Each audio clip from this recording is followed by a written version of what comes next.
ಇದು ನಿಜಾನಾ? ಇದೊಂದು ದೊಡ್ಡ ಮೂಢನಂಬಿಕೆ ನಮ್ಮಲ್ಲಿರೋದು.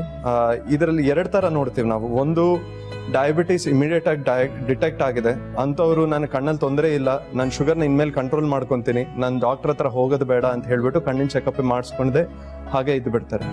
ಇನ್ ಕೆಲವರು ಏನ್ ಮಾಡ್ತಾರೆ, ಹೌದು ನನ್ನ ಕಣ್ಣಲ್ಲಿ ಶುಗರ್ ಇಂದ ತೊಂದರೆ ಇದೆ ನನಗೆ ಗೊತ್ತಿದೆ, ಇನ್ಮೇಲೆ ನಾನು ಶುಗರ್ ಕಂಟ್ರೋಲ್ ಮಾಡ್ಕೊಂತೀನಿ, ನನಗೆ ಶುಗರ್ ಇಂದ ಕಣ್ಣಲ್ಲಿ ತೊಂದರೆಗಳು ಬರೋದಿಲ್ಲ ಅಂತ ಹೇಳ್ಕೊಂಡು ಇನ್ ಕೆಲವರು ಸುಮ್ಮನೆ ಇರ್ತಾರೆ. ಸೊ ಈ 2 ಗ್ರೂಪ್ ಪೇಷಂಟ್ಸ್ ಅಲ್ಲಿ ಕೂಡ ಶುಗರ್ ಇಂದ ಕಣ್ಣಲ್ಲಿ ಅವ್ರಿಗೆ ತೊಂದರೆ ಕಾಣ್ತಾ ಇಲ್ಲ ಹೊರತು ತೊಂದರೆ ಇಲ್ಲ ಅಂತಲ್ಲ.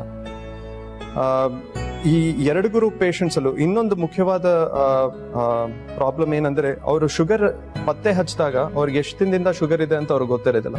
ರ್ಯಾಂಡಮ್ ಆಗಿ ಏನೋ ಬ್ಲಡ್ ಶುಗರ್ ಮಾಡಿಸ್ತಾರೆ, ಇಲ್ಲ ಯಾವಾಗ ಒಂದ್ಸತಿ ಗಾಯ ಹುಣ್ಣು ಆರಿಲ್ಲ ಅಂತ ಮಾಡಿಸ್ತಾರೆ, ಇಲ್ಲ ಯೂರಿನ್ ಜಾಸ್ತಿ ಪಾಸ್ ಆಗ್ತಾ ಇದೆ ಅಂತ ಮಾಡಿಸ್ತಾರೆ. ಸೊ ಇಂಥ ಟೈಮಲ್ಲಿ ಅವರು ತಿಳ್ಕೊಂತಾರೆ ಅವ್ರಿಗೆ ಶುಗರ್, ಬಟ್ ಅದಕ್ಕೆ ಮುಂಚೆ ಕೂಡ ಶುಗರ್ ಇರಬಹುದು, 1 ವರ್ಷ 2 ವರ್ಷ 3 ವರ್ಷ ಶುಗರ್ ಇರ್ಬೋದು. ಸೊ ಇಷ್ಟು ಸ್ಟೇಜ್ ಅಲ್ಲಿ ಆವಾಗಲೇ ರೆಟಿನೋಪತಿ ಸ್ಟಾರ್ಟ್ ಆಗಿರ್ಬೋದು. ಸೊ ಅದಕ್ಕೆ ನಾವು ಹೇಳೋದು, ಫಸ್ಟ್ ಡಯಾಬಿಟಿಸ್ ಡಿಟೆಕ್ಟ್ ಆಗಿದ ತಕ್ಷಣ ಕಣ್ಣಿನ ಚೆಕಪ್ ಮಾಡಿಸ್ಲೇಬೇಕು.